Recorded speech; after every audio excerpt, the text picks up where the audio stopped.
പരാതിക്കാരനായ ധനേഷ് കുമാർ അയാളുടെ അഡ്രസ്സിൽ 20 പേരെ ചേർത്തിട്ടുണ്ടെന്ന് കോൺഗ്രസ്. ഇതിനെതിരെ കോടതിയെ സമീപിക്കുമെന്ന് DCC അംഗം മുട്ടട അജിത്ത് പറഞ്ഞു.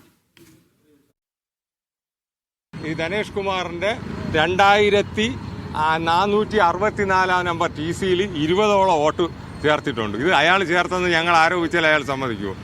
ഈ TC ഈ വോട്ടേഴ്സ് ലിസ്റ്റ് മൊത്തം അബദ്ധ പഞ്ചാംഗമാണ്. എൻ്റെ TC എന്നെ മാറിയാണ് കിടക്കുന്നത്.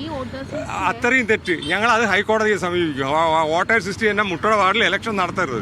ഈ പുതിയ വോട്ടേഴ്സ് ലിസ്റ്റ് വരട്ടെ. പുതിയ വോട്ടേഴ്സ് ലിസ്റ്റ് പ്രസിദ്ധീകരിച്ചിട്ട് മുട്ടടവാടി നടത്തുക. ഈ ധനേഷ് കുമാറിന്റെ വീട്ടിൽ കോടതിയെ സമീപിക്കും. ഞങ്ങൾ കോടതിയെ സമീപിക്കും. വൈഷ്ണവരുടെ കാര്യമുണ്ട്, വോട്ടേഴ്സ് ലിസ്റ്റ് മുഴുവനും തെറ്റാണ്. എല്ലാവരും TC വ്യത്യാസമാണ്. ഈ ധനേഷ് ഇതിന് ഉത്തരം പറയണം. ഇതെങ്ങനെ ഈ ഒരു TC 2 മുറിയുള്ള വീട്ടിൽ സനൂപ് വിവരങ്ങൾ നൽകാനായി തുടരുന്നുണ്ട്. സനൂപ്, വൈഷ്ണയ്ക്കെതിരെ പരാതി നൽകിയ വ്യക്തിയാണ് ഈ ധനേഷ് കുമാർ എന്ന് പറയുന്നത്. അയാളുടെ അഡ്രസ്സിൽ 20 പേരെ ചേർത്തിട്ടുണ്ട് എന്നാണ് ഇപ്പോൾ കോൺഗ്രസ് ആരോപിക്കുന്നത്. സത്യാവസ്ഥ എന്താണ്? ഈ TC 18/2464 എന്ന നമ്പറിലാണ് 20 പേരെ ഈ വോട്ടർ പട്ടികയിൽ ചേർത്തു എന്നുള്ള ആരോപണം ഇപ്പോൾ UDF മുട്ടട വാർഡിൽ കൊണ്ടുവന്നിട്ടുള്ളത്.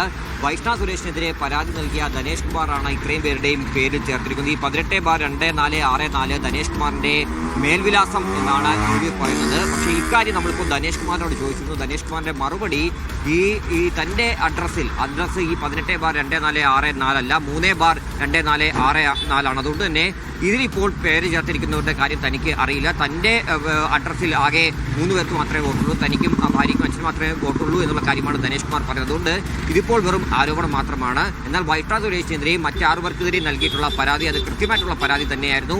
അവരാരും തന്നെ ഇവിടുത്തെ സ്ഥിരതാമസക്കാരല്ല. അക്കാര്യങ്ങൾ കൃത്യമായിട്ടുള്ള രേഖയുടെ അടിസ്ഥാനത്തിൽ തന്നെ പരാതിയായിട്ട് നൽകിയിരുന്നു. അതിൽ നടപടിയെടുത്തിട്ടുണ്ട്. എന്തായാലും തന്റെ നേരെ ഇപ്പോൾ UDF ഉയർത്തിക്കൊണ്ടുവന്നതിനെ തള്ളുകയാണ് ധനേഷ് കുമാർ. അമൃത. ശരി സനൂപ്.